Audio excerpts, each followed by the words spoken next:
What's up, guys? This is Edward Anderson back with another video, and sorry for the long hiatus. You know, sometimes I go spells without putting out videos, and I see my subscriber count has came up mainly to a lot of the videos that I've been part of. So shout out to BMT, shout out to O'Shea, as well as others. You know, even a lot of my initial subscriber base. You all know me from BGS It More. So much appreciated to all of them that allow me to get access to their platform and to have these conversations. Because, you know, a lot of these conversations need to be had. So the video I'm going to do for today, and I'm going to start getting a lot more consistent on putting out these videos, because a lot of really cool things is about to take off this month, going into the end of the year. So I'll be looking out for that. I plan on launching a blog and stuff like that. You're going to see me do a lot more correlations with different YouTubers and stuff. And this channel will kind of be like my home base on a lot of certain things. So with that being said, the video I got for you is something that's going to be really cool. So I want to talk about, you know, when it comes to masculinity, I like having conversations like that because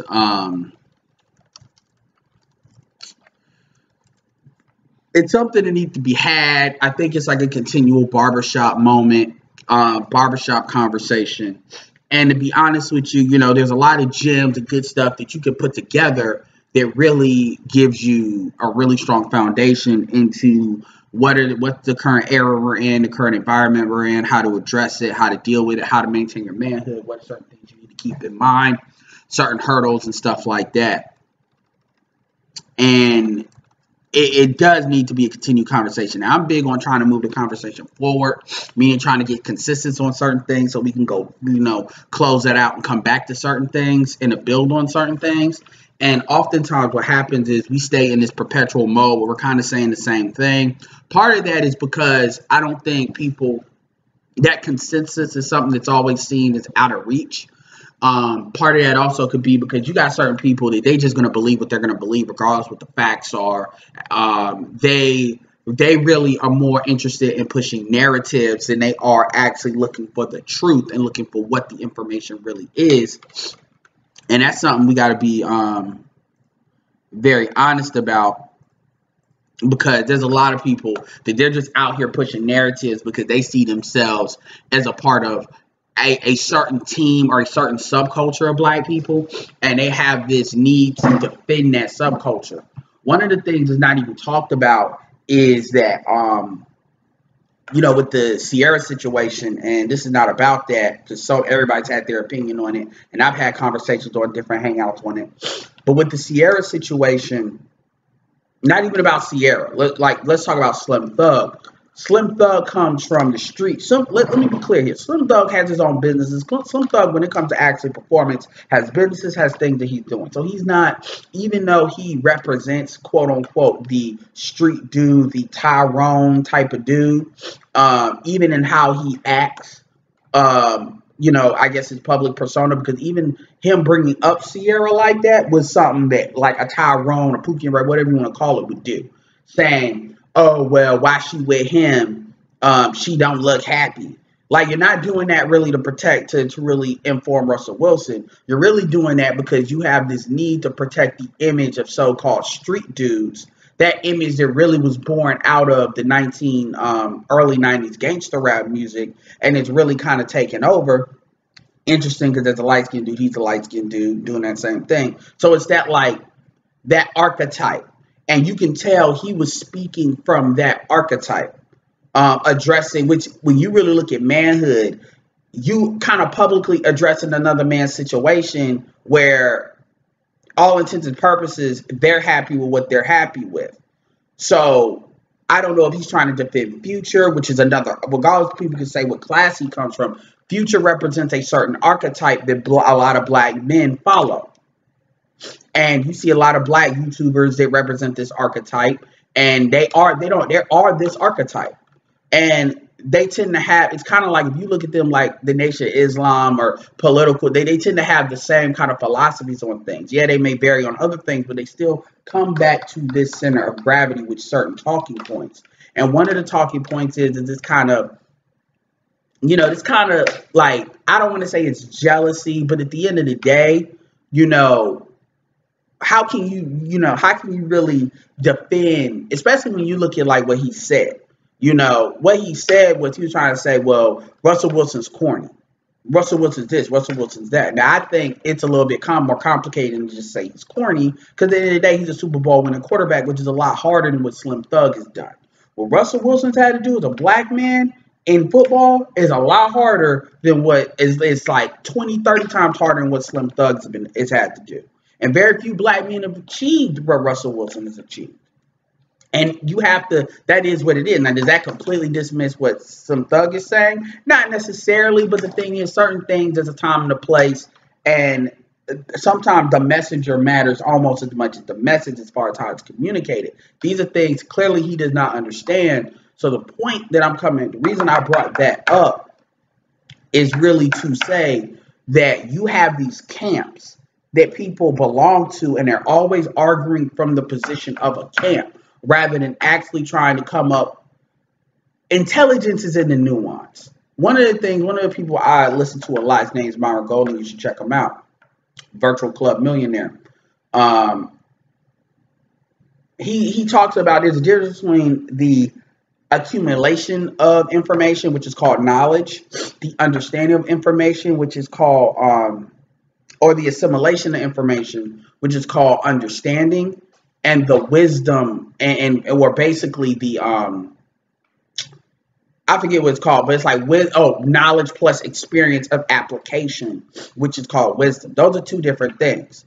And oftentimes what you see with a lot of people is they may have a lot of knowledge, but they don't have a lot of wisdom because they haven't lived yet. This is some stuff that you hear BTS talk about, Rom talk about, I don't know, Curry talk about. You see some other YouTubers try to bring it up when they try to talk about you ain't had kids, or you ain't done this, and you ain't done that. Sometimes it's genuine, sometimes it's just a deflection.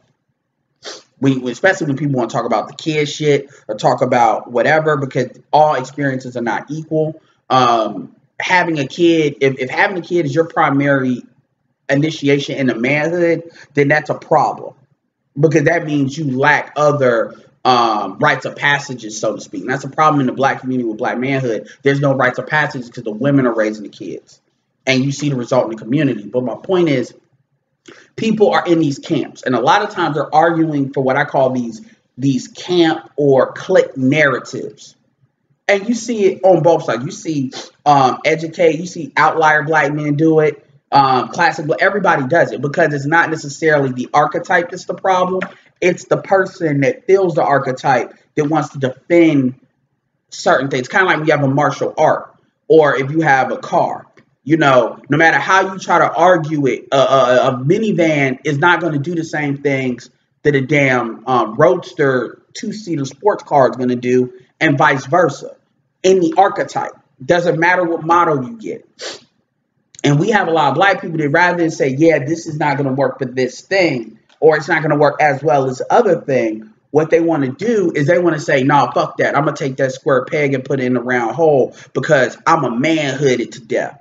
And again, we have some of these false senses of what manhood is. A couple of things, I'm going to put a link in the description. Is I'm going to put Glenn and Cameron's idea of what a segmented alpha male is, and I'm also going to put a video BGS did with Jason Black on it that goes through 44 minutes of talking about the problem with black men and exhibiting masculine gestures versus true masculinity, because we operate within the matriarchy. I'm also going to put in a video that talks about fake, not fake, but effeminate alpha males by LAR movement, because these are good, things that'll get you clued in on the thing. So now that I've kind of set the table with that, let me see where we are. All right, yeah, I'll keep these maybe like 20 minutes. Now that I've set the table with that, drilling down to what's really going on is, when you get out of these narratives, you actually look at something for as it is and stop taking these camps. What you find, let me see, is, and here's another key concept. Another key concept is you have to divorce women wanting to fuck you from masculinity. Women wanting to fuck you is a it is a byproduct based on certain interactions that one woman goes through. What people have to understand, and this is really the thing I want to hammer home in this video, just because you can get women in your environment does not mean you can get all women. That's what a lot of dudes don't understand. Women, like, when you're in a certain environment where the women have been socialized and cultured a certain way, based on that environment, they're going to select the mates they want to select based on whatever that environment is. Now, some people will twist what I'm saying is to say, well, women in the street chooses men because they choose strong men that are masculine because they're in a hostile environment. That is true to a point, but that's not really what I'm talking about. What I'm talking about is if you've been socialized, because let me give you a perfect example in that scenario. If there was no welfare, there's a lot of dudes that would not get chose. Like, you wouldn't see a hobosexual. If the hobosexual, this art of dudes is living with women because they're playing roommate buddy with females, you wouldn't see that if there was no welfare or no Section 8. You wouldn't see that as much. You wouldn't see shit where women are calling Ubers for dudes to move Ubers around because they're operating like they're kind of mother that they're fucking kind of thing relationship, where it's in the woman's name because society is giving women all these resources because they popping out babies, brood males, all that shit.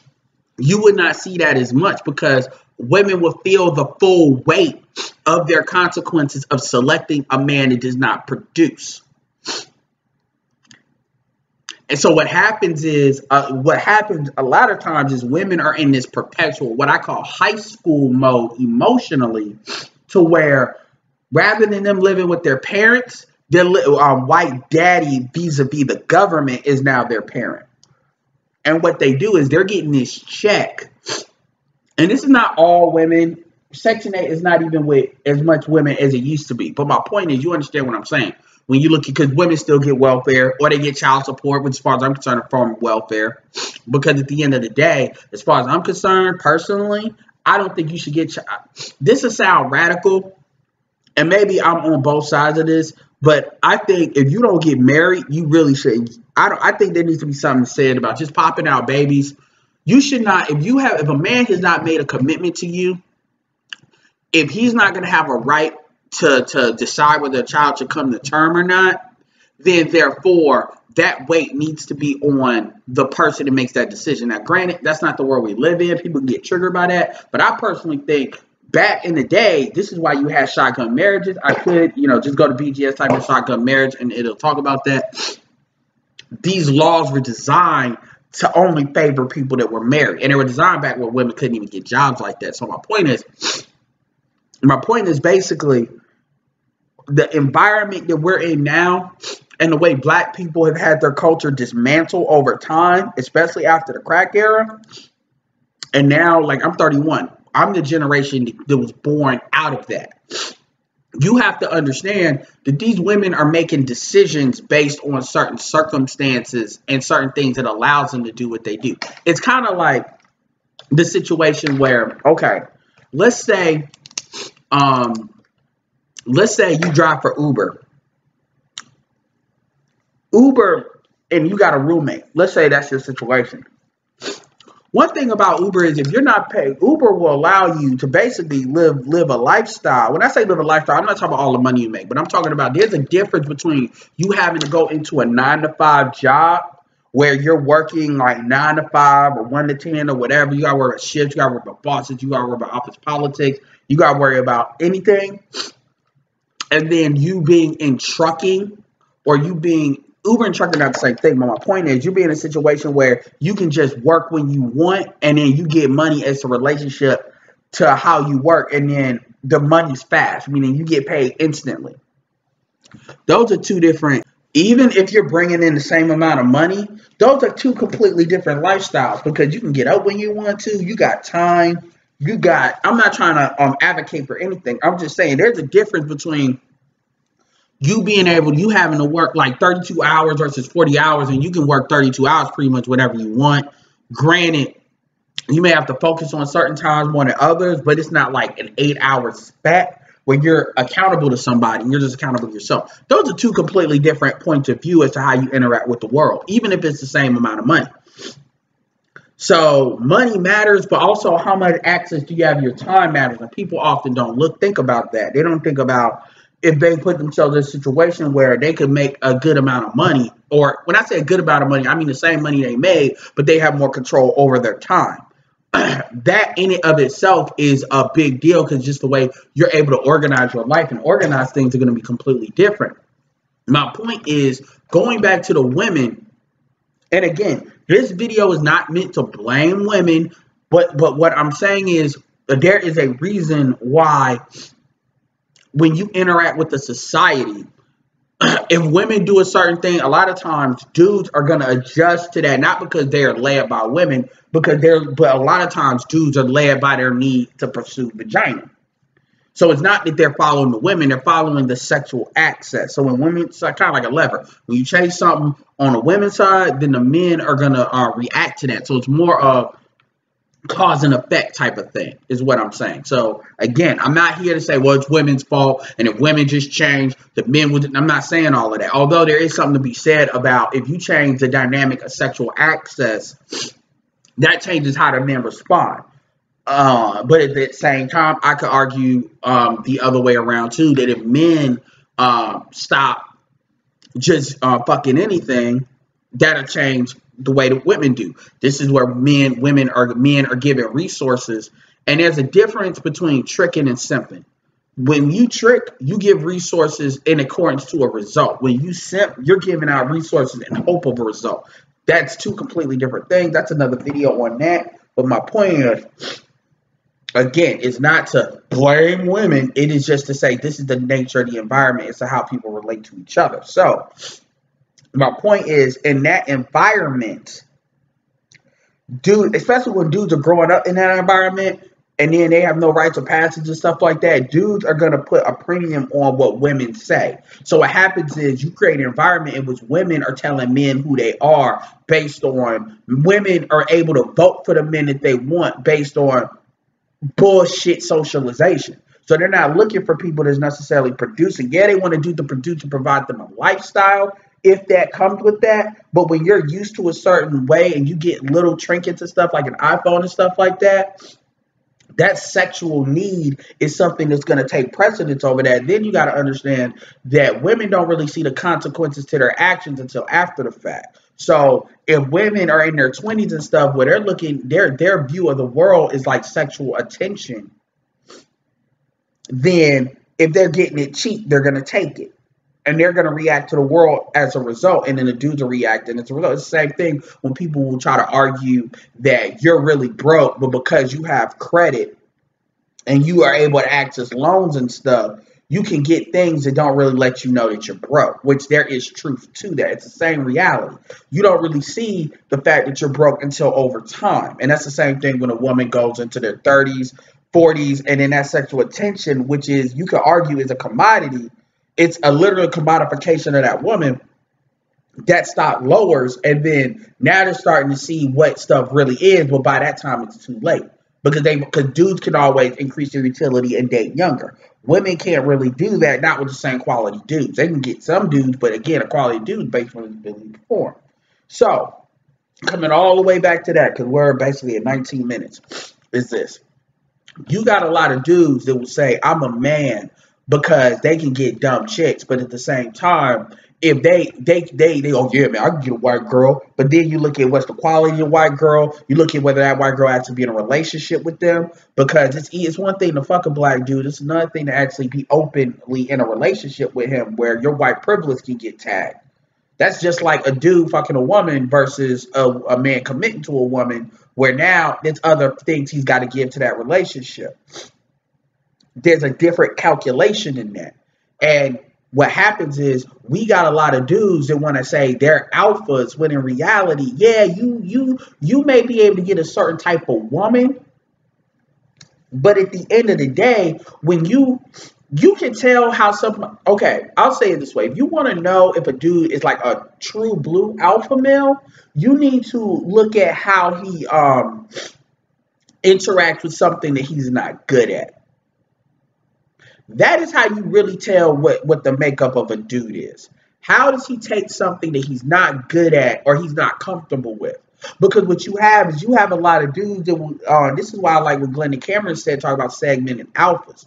You got a lot of dudes that can be in an alpha state in things that they're good at. Meaning they can lead, they can tell dudes what they're doing right, what they're not doing right. They're confident in what they say because they're good at it. Everybody knows is one guy that people like. Everybody knows people that like in certain, you may not fuck with them overall, but in certain things, these are the go-to people because they're good at that one thing. You see it in movies all the time. When you see technical people, when it comes to computers and stuff, they're the go-to people, and you can see how they enter. I just watched Baywatch. On streaming. And one thing that was interesting, how you had this one dude, obviously The Rock, Zac Efron, had this one dude that he wasn't good at that, but when it came to the computers, that's what he knew. And to see him interact with Zac Efron, it was like, Zac Efron wasn't being submissive, but at the same time, it's like, wow, this dude was a lot more confident than he was when it came to girls, versus the way Zac Efron interacted with getting burned. Because it didn't shake his confidence, it was a different situation than like how the other dude interacted with. There are certain situations and certain people, and the problem with black people is we tend to look at things as an all or nothing, and that's the emotionalism in us. Oh, you ain't an alpha male because you can't get black women. Okay, so would you tell that to a white? Okay, let's say a dude's white and a dude can get white women but can't get black women. So would you say that dude's not an alpha male? So basically, your ability to deal with a woman's belligerence defines if you're an alpha male or not. Because most dudes around the country, or most dudes in the world, would just knock the teeth out of a woman that gets as disrespectful as black women do to black men. Problem solved. And the women would say, well, you shouldn't open your mouth. But see, so it's a difference between society, culture, and what is norm, what is taboo. All these things play in the mind. And in the black community, we want to look at this certain thing that we've been cultured when it comes to the music, the entertainment, the movies, the politics, the overall matriarchy that's been there. Our lens, when we talk about what alpha, beta, all this stuff is, at the end of the day, it's really almost irrelevant, because at the end of the day, man, you're either performing or you're not performing. You're either doing something, you're not doing something. And what black men have to stop doing is they got to stop thinking that you can say, okay, I'm getting pussy though, so that means that I don't got to do anything else. Or I can compensate, well, I'm getting women though, so all that other stuff is irrelevant. That is the thought process of somebody that doesn't understand legacy and doesn't understand passing stuff down.